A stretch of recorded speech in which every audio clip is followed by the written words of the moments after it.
You are about to enter the Shockwave Skull Sessions podcast on shockwaveskullsessions.com. And now your host, Bob Nalbandian.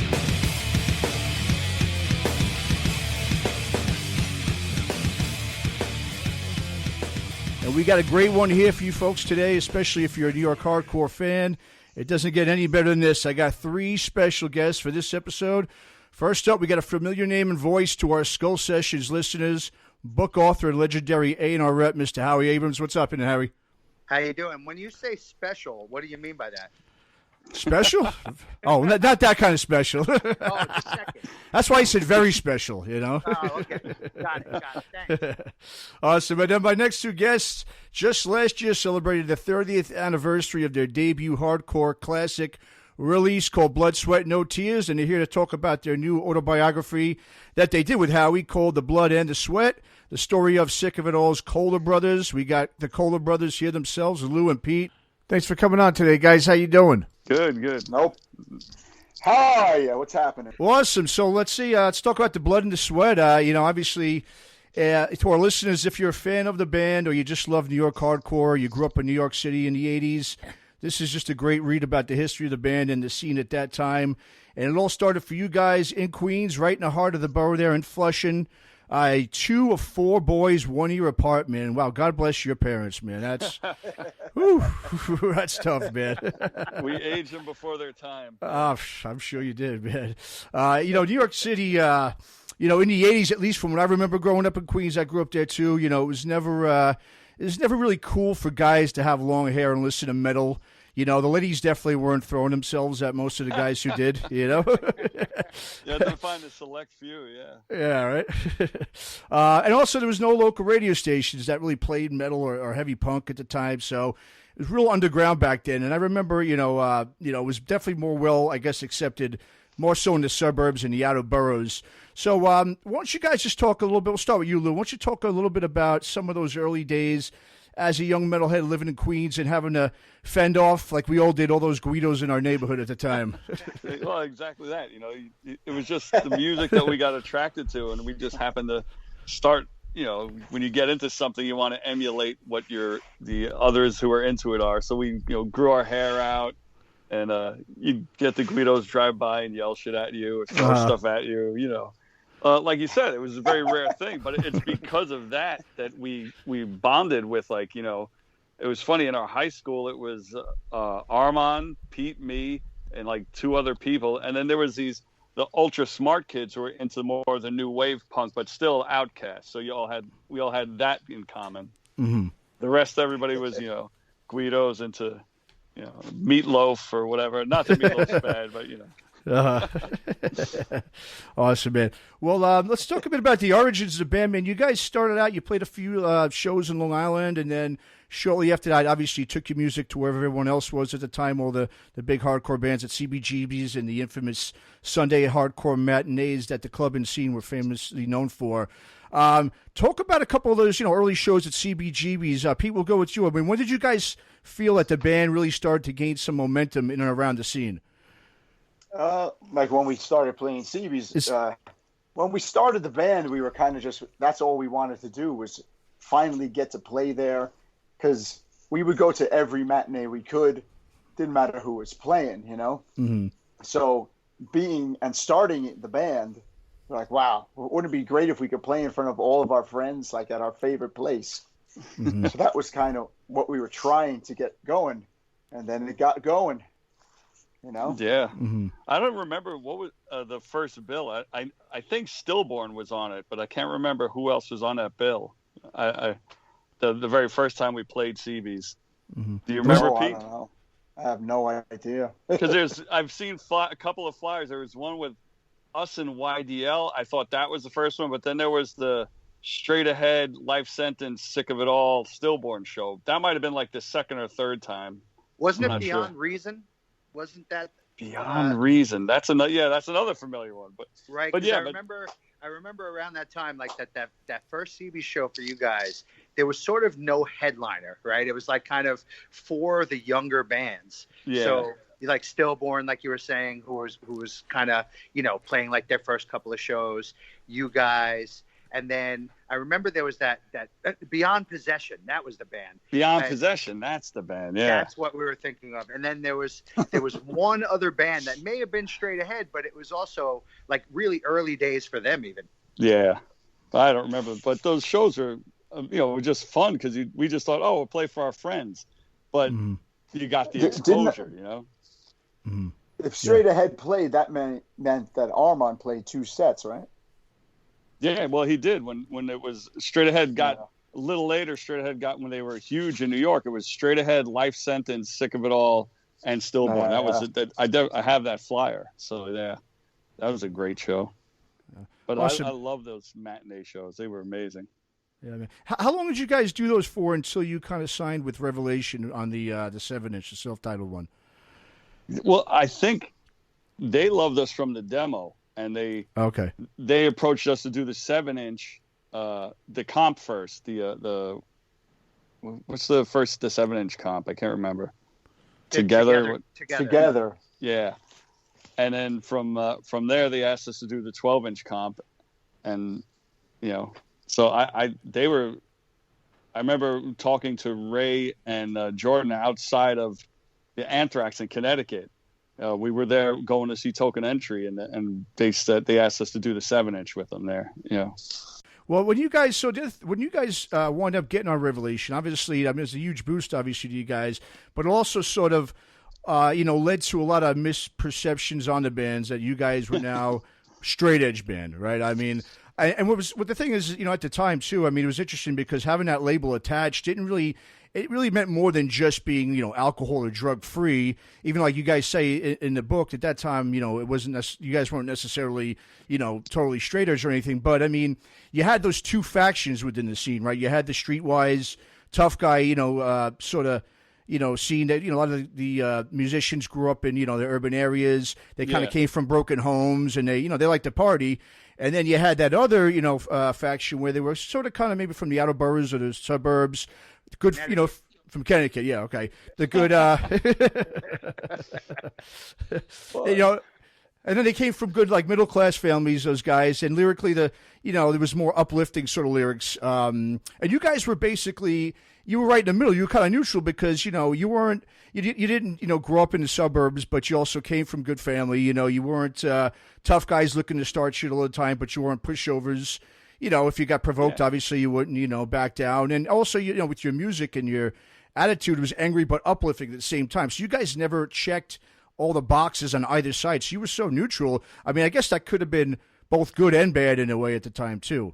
Yeah, I mean, it was lucked out because when we first started going to shows, we saw Youth Today open for Agnostic Front. We saw Youth Today open for Reagan Youth at Danceteria, one of my favorite shows ever. Because Youth of Today, they gave, you could, wherever they came from, whatever backgrounds, whatever they turned into, that doesn't matter. They gave New York hardcore's next generation a kick in the ass that it needed, and they were amazing. And then Reagan Youth came on and opened up with fucking War Pigs, and it was the greatest show I've ever seen. And then they went into all their hits, but it was you're in Danceteria, you just saw Youth of Today, all straight edge, singing about straight edge, and then everybody starts lighting up joints, and War Pigs comes on, and fucking Dave from Reagan Youth is just dreads whipping everywhere. You're like, this is the greatest shit. But like you said, we were in between. That's why we would go on. I think it's also our connection to Rest in Pieces that did it, because we would go on the road. Pete, remember going on the road with Rest in Pieces to play with Sheer Terror and the insanity that would happen at those shows. Drunken, violent insanity, but fun violence. Well, cool. But so after that, and long after that, how were you coming into play eventually on In Effect? I mean, you signed them.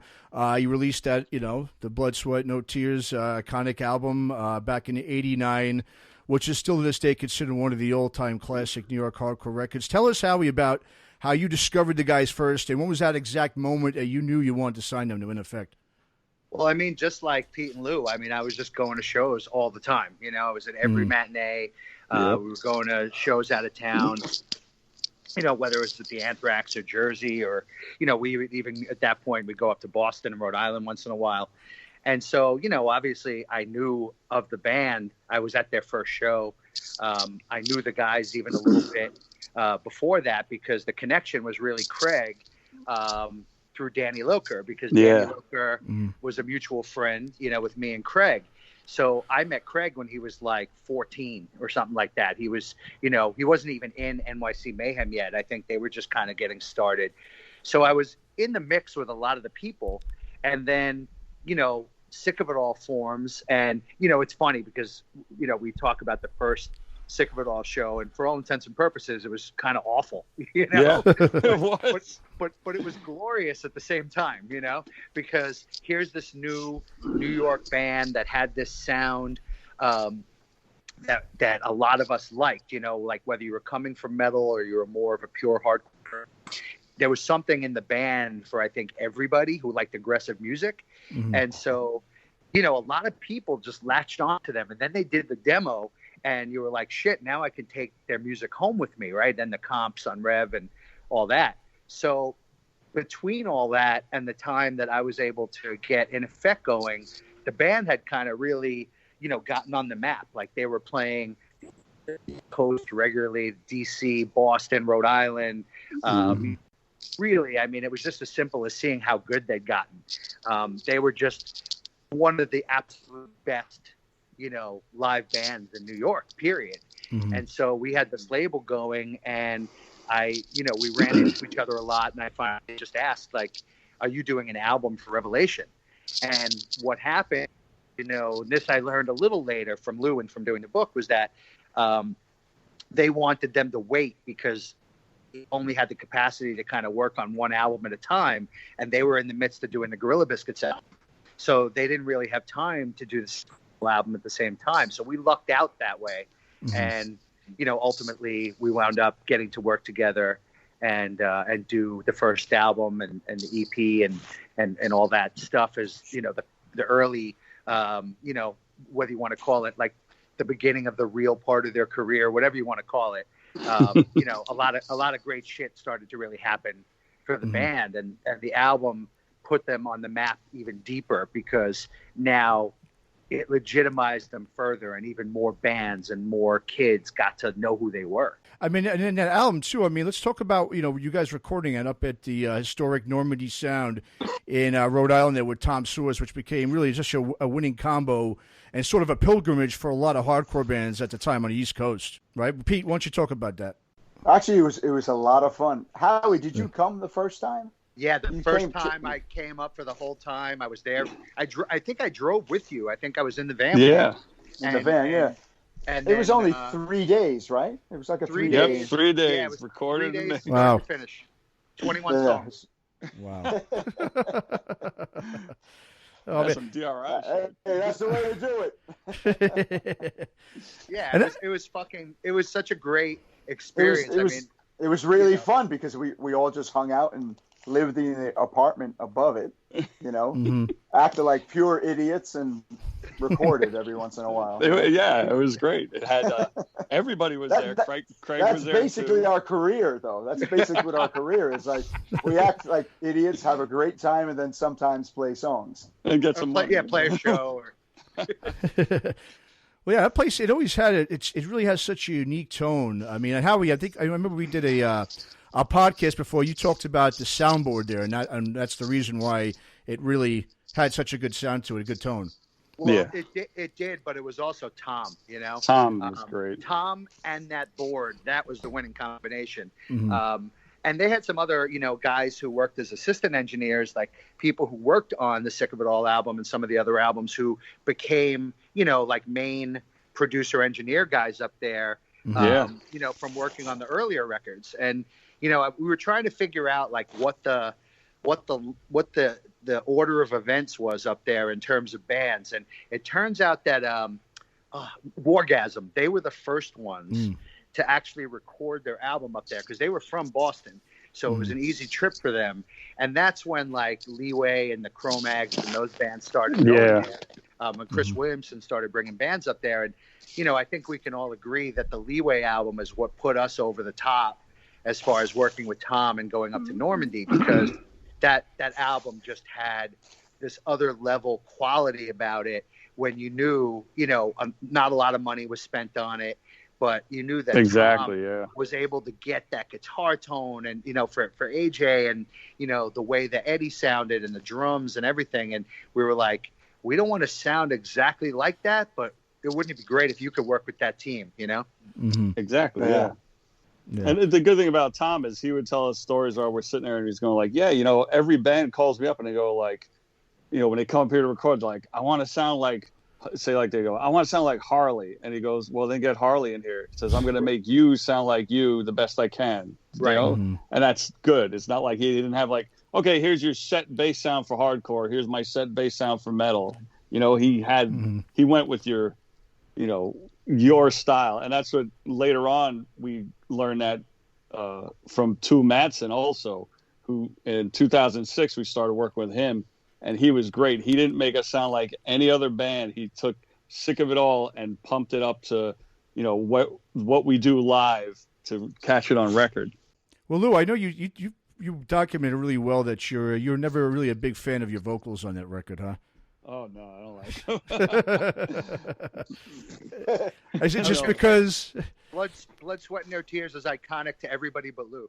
Yeah. I know, right?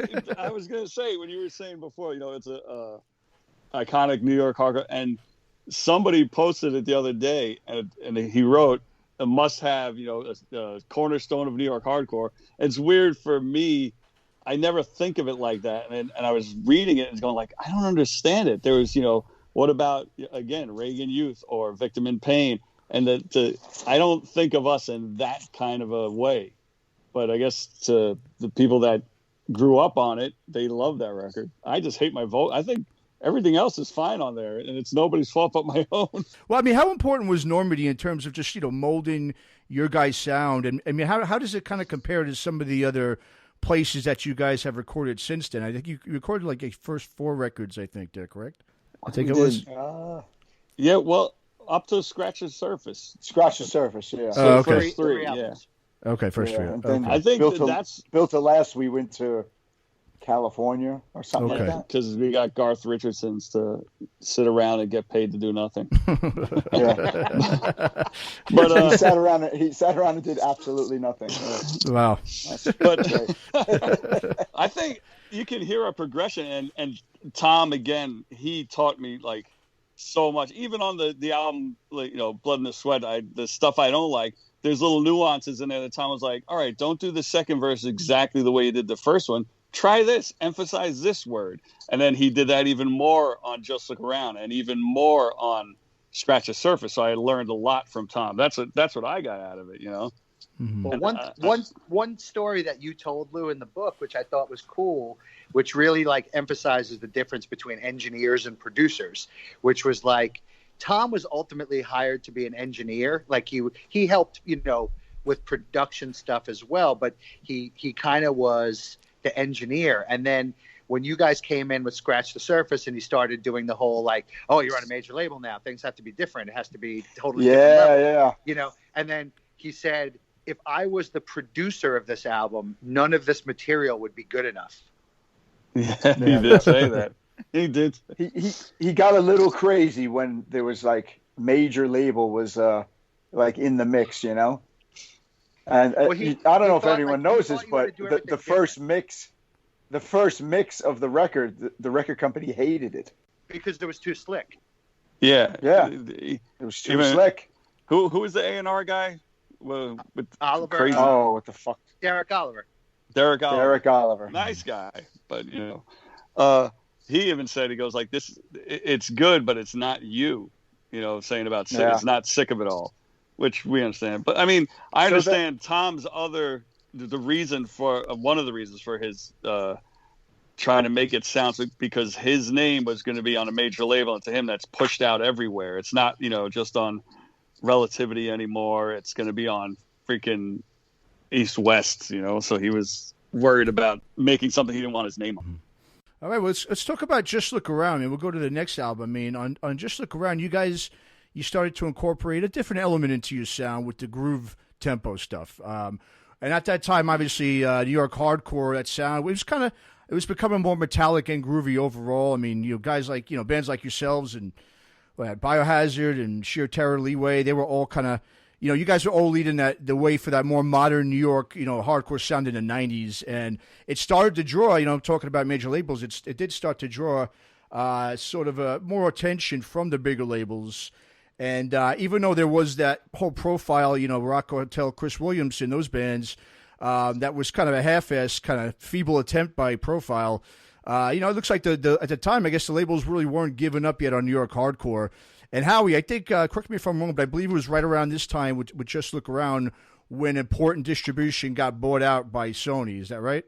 Yeah. So before Just Look Around even got started, I was gone, and they basically dismantled everything. So Sony bought the company. They fired most of the staff. They dropped most of the bands, and that was the end. And so basically, it was also at the time when not only were a few of the labels looking at actual New York hardcore bands, but the same time that some of the bands or some of the band members from bands that you like started really experimenting, right? So you had, Quicksand and Into Another and those types of bands, started to emerge. And I think that in some cases, the bands were kind of probably thinking a little too much. Like, if we're going to be on major labels, like, we have to sound different than what got us here. Mm-hmm. And what I love about, Scratch the Surface, and, Just Look Around was another progression, but Scratch the Surface was like the dirtiest, fucking most raw, Sick of It All album. And, they almost like rebelled against the fact that they were on a major label, maybe without knowing it, and made kind of their most aggressive album. No, for sure. And at that time too, right? When you guys, when Sony bought out Importance and you guys were on Relativity, obviously now you got flyers going up everywhere saying "Sick of It All" built missiles all over New York City, right? Yeah. So it's like you guys got your punk rock card taken away from you because something that was completely out of your control too. I mean, you had no control over that whole thing. It never got taken away. Well, they tried to take it away. Yeah, bad at that. Yeah. That was just weird. That was a weird point, like, because our background, me, Pete, even Armine and Craig, or even Armine and Richie, we're politically minded. We try to be cool with everybody, but I never sit there to think like, well, Sony owns this record label, and so does this, and Sony does this, and then you connect the dots, and Sony makes missiles. I could never. I understand now, but back then I was like, "What the hell are you talking about?" And Matt, that all came from like a whole weird occurrence, because I don't even think the guys knew where that came from, which was the fact that the We Stand Alone EP that came out after the first album was released by Sony in Europe. It was licensed, and I don't think. Like, I'd heard that was happening, but I don't think I even knew it was out, And, so they come back from tour, and all the sort of PC fucking hardcore junkies in New York are like, oh my God, Sick of It All's on Sony. And it's like, no, they're not on Sony. They released an EP, on Sony in one territory. And, then the whole ABC No Rio thing, they're trying to like make a name for themselves, and they picked Sick of It All as a target, and it was so stupid. Do you think it was like the fear of like the music becoming like just more mainstream, and so it was no longer definitely it wasn't going to be an exclusive thing, that kind of thing? Yeah, definitely. I mean, I understand it to a certain extent. I mean, they went extreme. It's like up to that point, let's say like Metallica as an example. The last time I paid to see them live was on the Ride the Lightning tour. And then after that, Master of Puppets came out. Cliff Burton dies. Every kid in my school is wearing a Metallica shirt. The same kids who were making fun of me, Pete, and Armine from Metallica. What the fuck is you like metal in your ass? Is that what that shirt means? You're like, yeah, okay. So I can understand to an extent.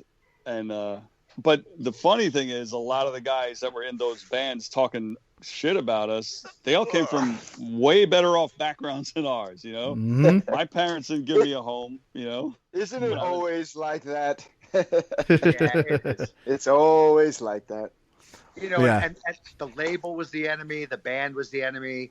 Like, they were in effect flyers, they were sick of it all flyers. I think Killing Time got some shit too. Yeah. And their thing with them is you didn't have to change your name, and it's like, okay, so we just will break up because we'll be in court for 6 years.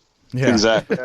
And we'll never have our record out. And it's like you have to make choices, and it was just just the things that they latched onto and they thought were important.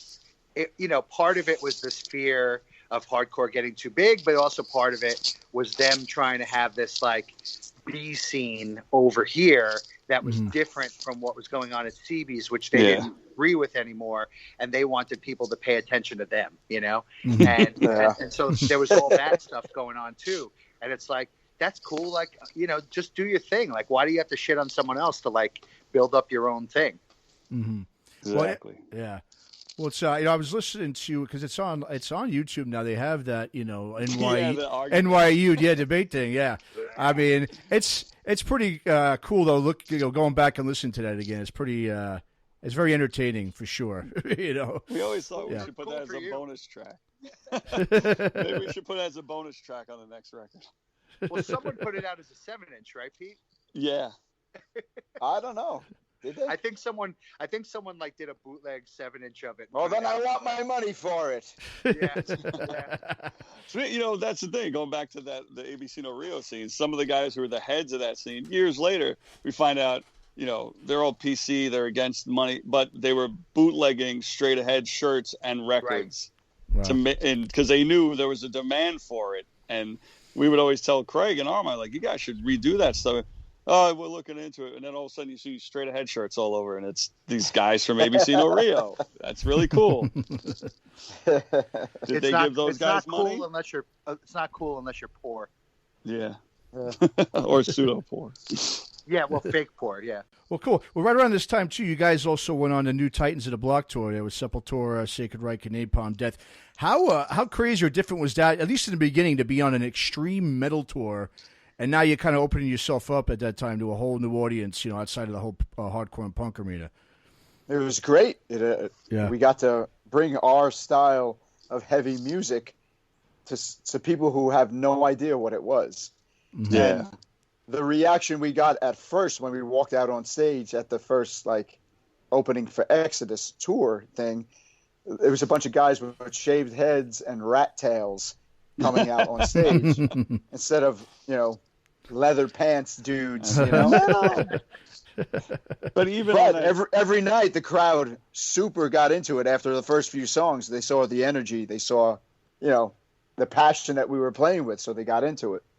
Yeah, it was the same thing on that New Titans tour. It was after the first show, every show after that was just complete insanity in a good way. The first show was complete insanity in the horrible way. That's where we had the riot in Allentown. Yeah, that's a crazy story in the book, man. Wow. I mean, especially that was the first show of the tour, right? Yeah. That was. We just wanted to set a really good example for. Did you see Igor's post to the book, guys?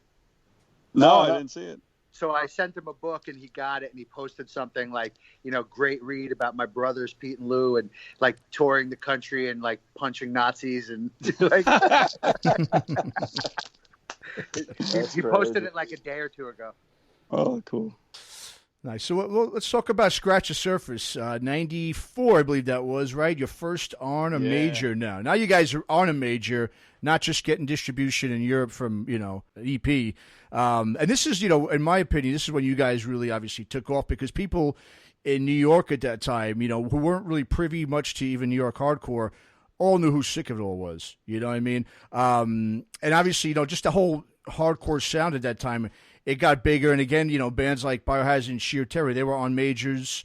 And it was, and it's now it's becoming more urban influence. So you got the rap and the hip hop as a bigger part of the sound.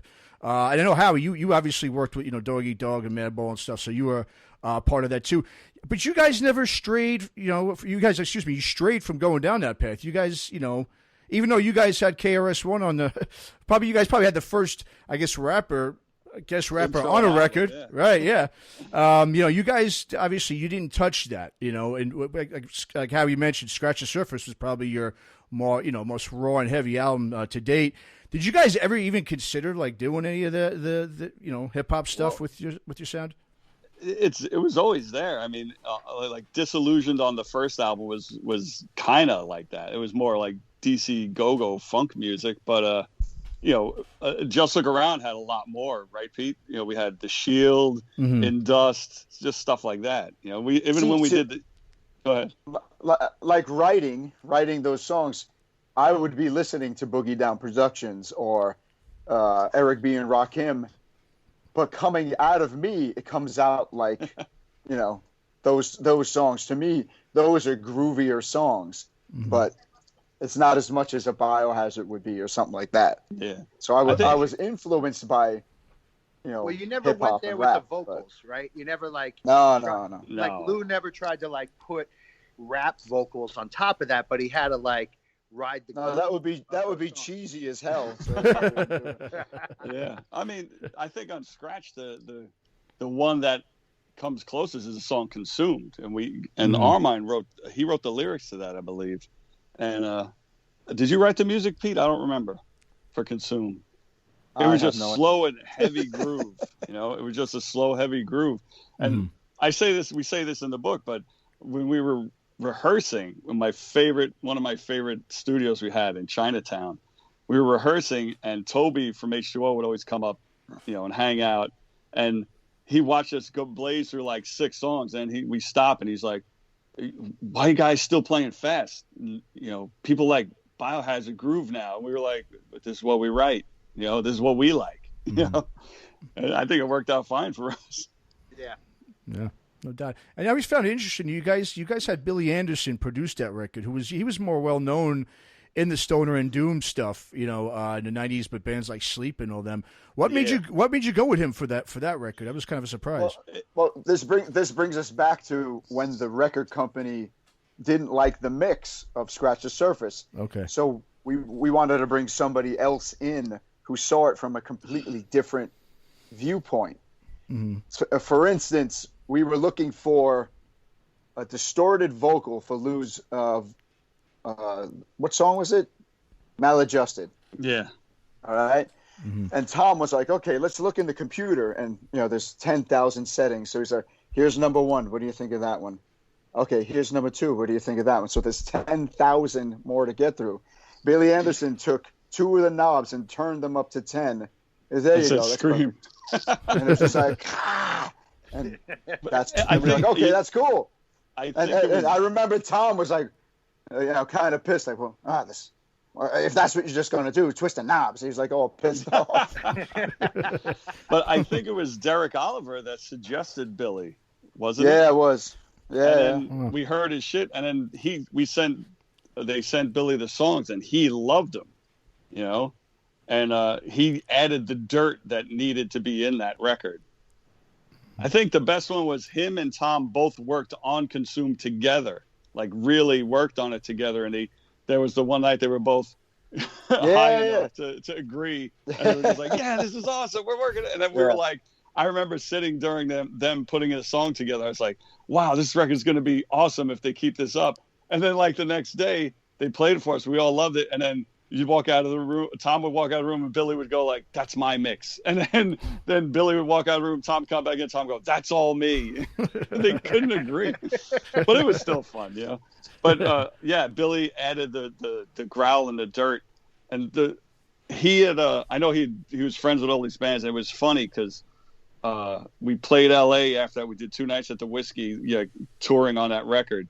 And what's his name? Buzz from the Melvins came down. I'd never met the guy. So he comes up and he introduces, after the show, he introduces himself to us and he goes, I'm really good friends with Billy. He sent me this album, and your album. And I go, I listened to it. It's good. It's aggressive, but I didn't get it. He goes, but seeing you live, I fucking get it. And he was so psyched. He understood the record, he said, after that. And then you guys, when the Step Down came out, the video, that was also another big reason, I think, for the jump of you guys, too. I mean, obviously, it was a classic video. It had all the hardcore dance moves in there. It was awesome. And then the video even made it on a Beavis and Butthead, which at that time, it was like, that was a major victory to get on there and to be approved and to be approved by them, to not be said that, your video sucked. I mean, it was kind of like the, Beavis and Butthead were sort of like the modern, or the next, like, I guess, Headbangers Ball, because that wasn't around anymore. So a lot of bands were getting discovered through that. Yeah, exactly. Yeah. Yeah. And it's coming back. How about that? I saw that, yeah. Yeah, that was good. It was a kind of a big deal to be on there. I remember that when what's it, the first Biohazard video, Punishment, got shown on there. Yeah. They loved it, and it was like, he was like, "Why is this guy so angry?" And it was great.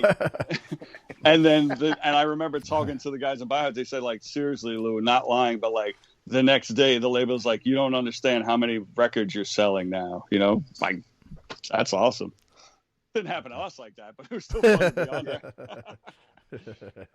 Cool, man. So now, after that, you guys are on to your fourth full length and your second major label release with Built to Last, 97.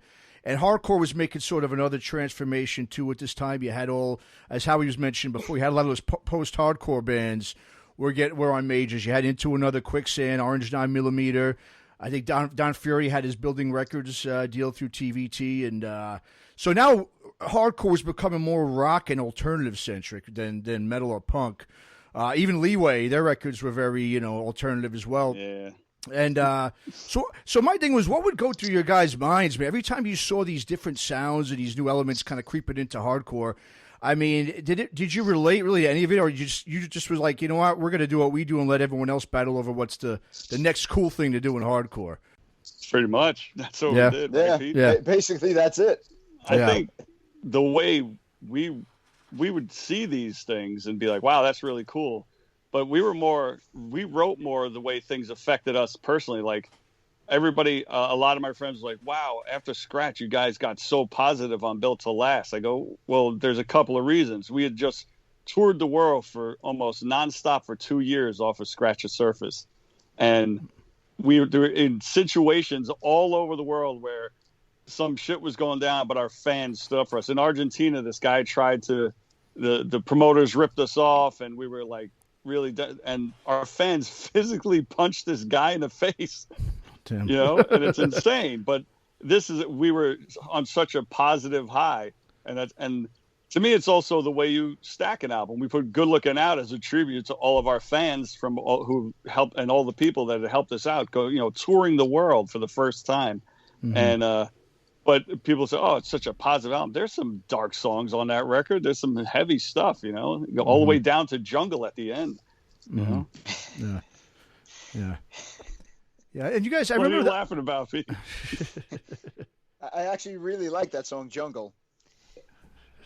Remember, we recorded in L.A., but we mixed in where was it? The Chick Corea studio. The jazz. I think we guy? recorded in.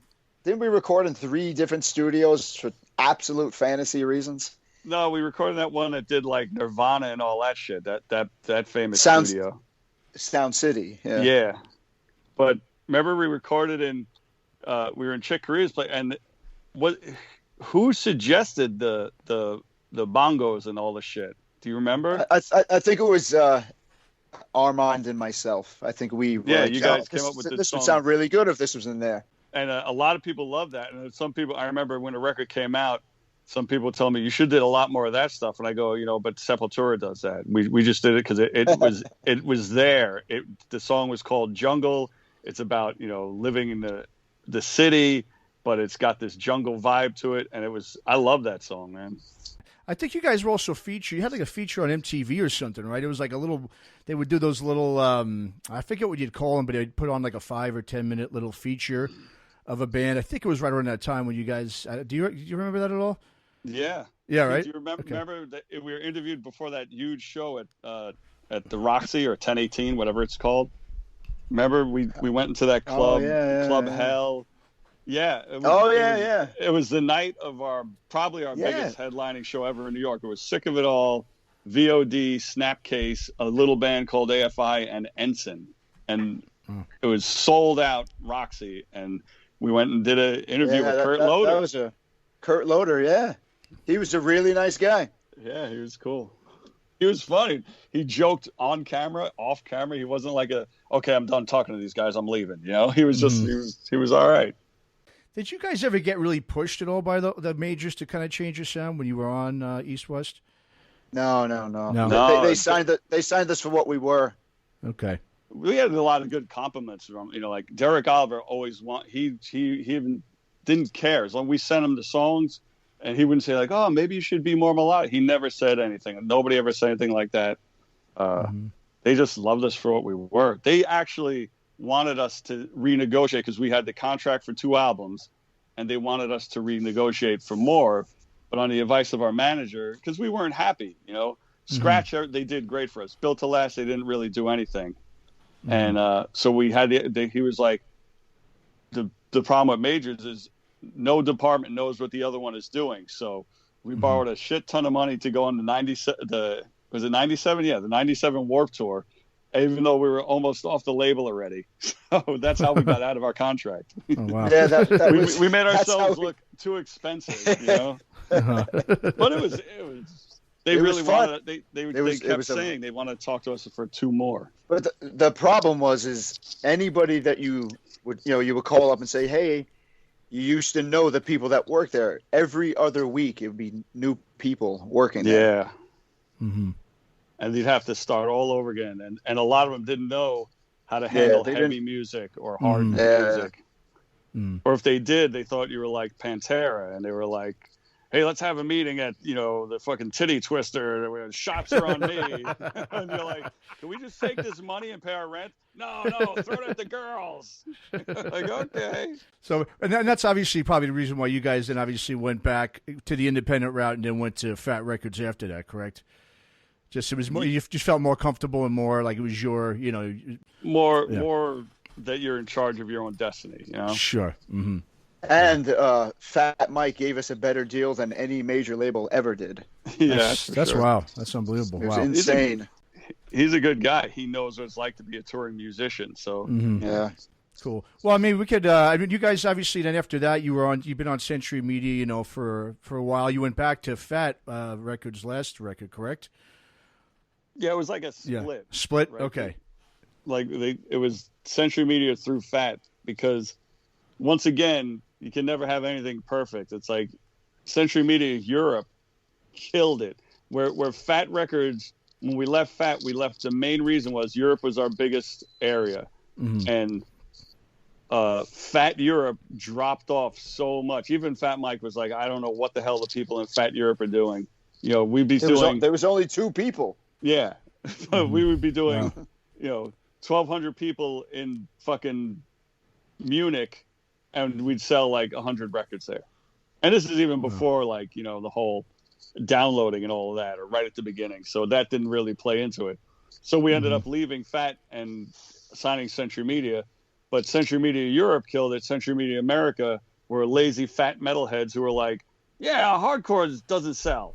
That was their... whenever we said like, the fucking president of the company flew to our show in California, and he sat down with his American label with us, and he asked them, what can we do? This record is fucking great. I love it so much. And the guy goes, yeah, it's a good record, but hardcore doesn't sell. And that was his answer. Wow. Well, I could sit here and talk about every release you guys have had. We don't have all that time, but I just wanted to ask you some general questions too about, in the book, you mentioned that, hardcore really, at its core, it's a youth movement, and the scene and trends, within it change really fast, and really aside from a select few, most bands don't really last long. I mean, you guys are so unique in that spot. There's probably only a couple on my hand that I could count that have lasted this long. And not only that, you guys have never broken up. And that's really, I think, unique. I mean, that's pretty unprecedented, especially within New York hardcore, where pretty much everybody is beefing with each other left and right.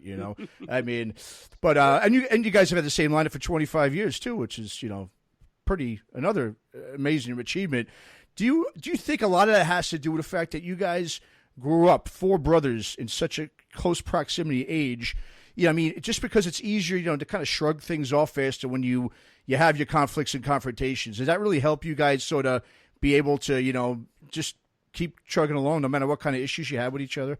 Yeah, of course. And one thing is this became our business, and it's like we all have families, we have houses. This is the only thing that we do.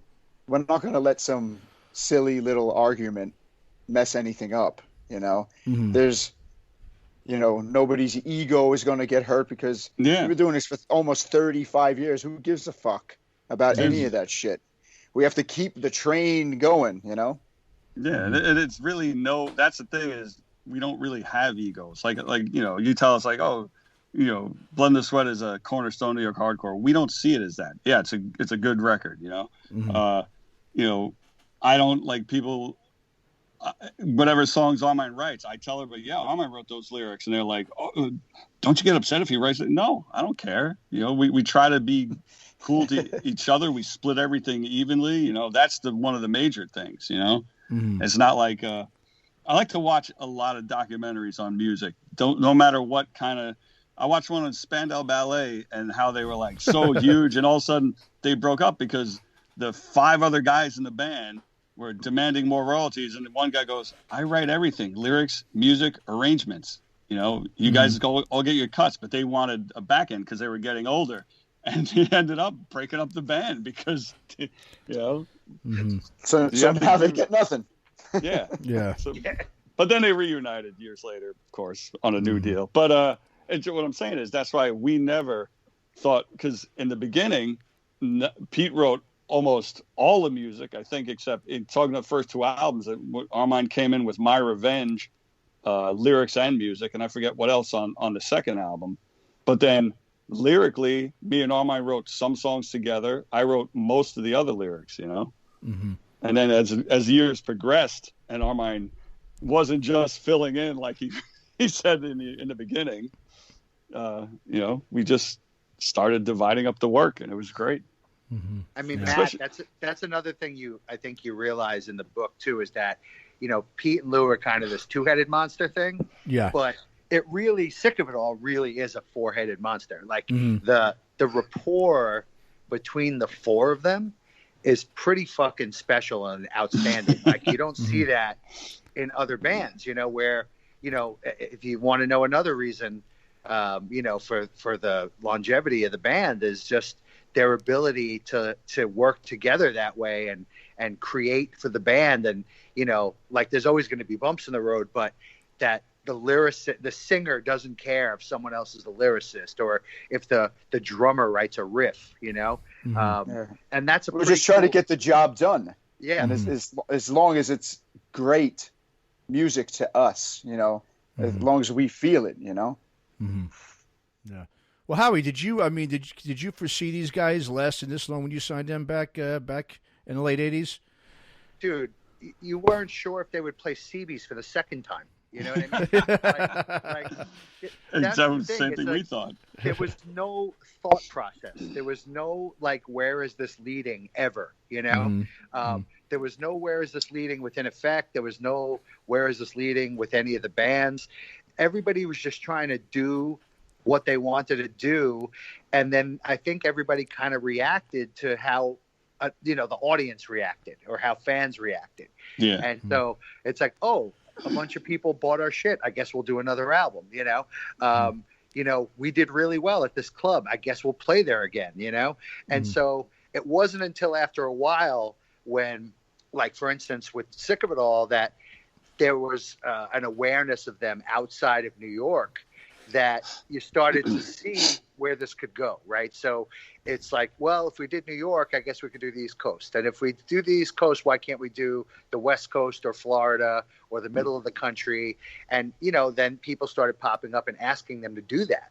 So, you know, we just had to follow along with the opportunities that came up. So, like, when that Exodus tour came up, you know, we were like, well, they're going to play to people who don't know them, and they're going to play some markets where they've never been and where, you know, people don't have this awareness of the band. So what can we do, you know, that isn't super expensive or whatever to try to help people connect the dots, you know, and understand that the band is playing in that town and they have a record out and you can actually go buy it, you know. So those were the things we would do, and the same thing with New Titans. But what was cool is that Sepultura had such a nice little machine running for themselves that they included all 4 bands in their little machine, you know. So when you went out on New Titans, Sick of It All was in every ad because Sepultura made sure they were in every ad. Yeah. You know? And, you know, so it was cool to see, like, you know, we didn't realize it was marketing, but that was marketing, you know, and it just sort of happened. And it was really just a very grassroots kind of effort to be like, okay, if I was in Nebraska and this band from New York that I didn't really know about was playing, how would I find out about their record and where to buy it, you know? And it was that simple, you know? So it was just, we were just so into it. We were into it as fans, as the label, the band was into it. And we all just put our A game together and put that effort in. Yeah. Well, that's the thing about, you know, you guys as a band. You guys have always played with, it didn't matter who it was. I mean, I remember seeing you guys, you know, when I was living back in New York.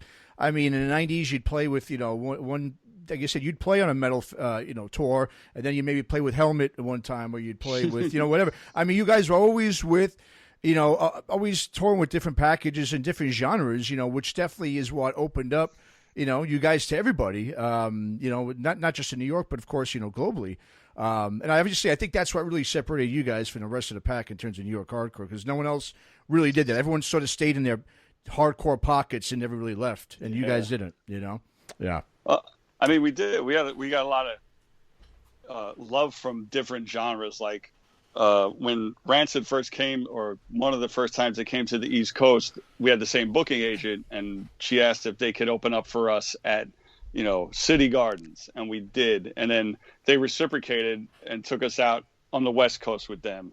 And in New York, we did a Halloween show with the Mighty Boss Tones, and then like you said, then we'd be off on tour. It would be Helmet, Sick of It All, and Orange 9mm, you know? Yeah. We in my fantasy, we were always trying to be the ambassadors of hardcore. That's why we would not say no to if the tour, we thought the people loved high energy, you know? Ska kids love high energy. They might be scared to death when we came out, but, you know, we went out and we played, you know? Yeah. But you know what else was cool, Matt, with that stuff is that, you know, all the diverse bills and stuff, you know, they didn't throw it in everyone's face. Like, look how diverse we are. Look how alternative we are. Like, you know, like there are bands that do that stuff, you know, and they make like one little sort of left field move, and then they can't stop talking about it. And it just gets cheeseball, you know? And it's not just, it doesn't feel organic and like it's just sort of happening, which is what this was. You know, like it wasn't like when they played with BDP, you know, at the Marquee in New York, that every interview afterward was like, hey, you know, we played with BDP, you know? It wasn't like, look, we're not scared of black people. You know what I mean? It's like, that's how it comes off when people force that shit, you know? That's true. Yeah, very true. And it's like they never did that. So if they played with a quote-unquote alternative band or a metal band, or, you know, played with like 3 brutal fucking sloppy hardcore bands, it didn't matter. Like there was just another Sick of It All show. And I always loved that approach, that it was never like, hey, look what we're doing, you know? Yeah, no, definitely. I mean, just a couple more questions, guys, and we'll let you go. But I mean, the fact that, you know, music in general now it's really been kind of devalued, you know, over the years because of technology and how, you know, easy it is to find what you want and have everything right at your fingertips. I mean, nobody anymore has to do what we used to have to do, was make those long road trips to record stores and go on hunts, you know, to find what you're looking for, you know? I mean, do you think the value of hardcore today and its ethos and just way of life, do you think it's been devalued along with the music as well? No, it's got to be.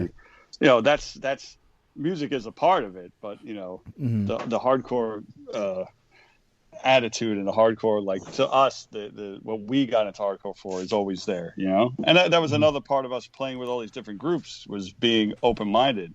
Because, you know, at some of the earlier matinees that we attended, there would be, you know, really hardcore band. Then you get like the Beef Eaters from fucking DC come up, you know? And then what was that other one, Pete? The Scornflakes? Scornflakes, yeah. Yeah. All those bands that they weren't hardcore like what we thought, but they were, intense. But so that's like, I think even with the internet, you have your keyboard warriors, but I think hardcore is always going to have the same attitude, and it's not watered down as, like some people say. Sure, there's a new generation, you might not like what they're doing, but that's just us getting old. Well, I mean, from the looks of things now, I mean, my guess is probably going to be around a year or so until things, kind of really get moving again with live music. And it also brings up another dilemma where every band in the world now is going to be looking to tour once things do open up.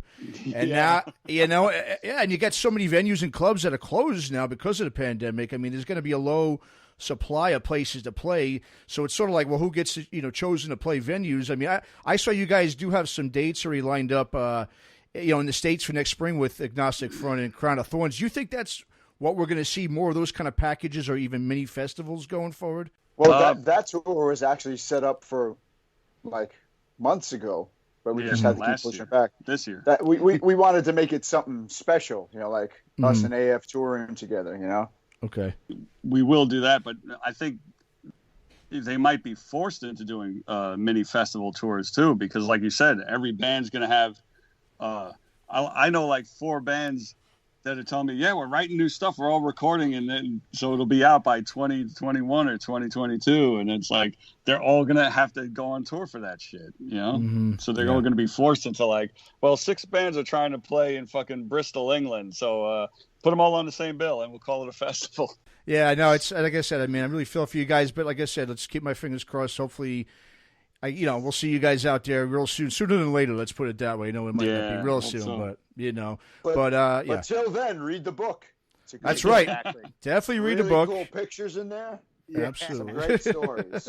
Great stories. Yeah. You know Great what's artwork. funny, Matt, is I just found this out, is like, we delayed the book. It was supposed to come out sooner. And, obviously COVID fucked some things up with production and the printing and all that. But we moved it. And when we were moving it, we purposely were like, let's not put it out in September. And because we assumed that everybody is going to put all these books out in September, like everybody's going to hold all the books back. And so our guy Jacob at the publisher just told me that I think it's the second week of September. There's some absurd number of books coming out that Tuesday, like 600 and something new titles coming out that'll all be on Amazon the same fucking day. Wow. Like competing, and like That sucks. picture being like the buyer having to hear like all these publishers like, well, we have the the fucking whatever book coming out, and then there's 599 more that they have to deal with, and it's just impossible. So I think we were smart, and like just not having it come out like in that freaking chaos. Yeah, that's crazy. And that's what's going to happen with the bands trying to go on tour. I mean, that's all going to be something that people have to be smart about, because there's only so many venues, and all these venues are, if they even survive, all this stuff. So it's kind of crazy, but exactly. But listen, people are going to want to see Sick of It All, whether it's 6 months from now, a year from now. And that's what's going to dictate. I hope so. It's true. And like, that's what's going to dictate, the survival of the band and the survival of the scene and like all that stuff. And honestly, I mean, the last few months, some really fucking good new records have come out from bands, like even young bands, and so that's going to help too, is that, the music is still right there, and it's still thriving. And, I think that the demand will be there, and it's just, do you want someone fucking shirtless, like rubbing up all over you, like at the show, like the minute COVID is over, Yeah, that's true. Yeah, man, good point. Well, yeah, no, in the meantime, the listeners, go ahead and pick up a copy of The Blood and the Sweat, the story of Sick of It All's Koller brothers. And so, Howie, where can everyone get the book? Just on Amazon and all the other online retail outlets? Yeah, I mean, Amazon, Barnes & Noble, both online have it. Some of the Barnes & Noble stores have it in the store, but it's always best at this point to get it online. And then, we're very supportive collectively about independent stuff. So Generation Records has been great to us in New York. They sell it online. Yeah. Revelation Records has it. Cortex in Germany has it. New York Hardcore Comics has it. And I feel like I'm leaving somebody out. Cortex, Revelation, Generation. I'm thinking maybe we're going to stand on a corner in New York and just sell some books. Like this way, you can get it signed. Exactly. But if you can shop independent, it's always great. Yeah. No, awesome. And last thing, Pete, man, how do you move around so much like that and still hit those notes on your guitar, man? I mean, I've always wondered that, man, all these years. Well, obviously you're not listening close enough because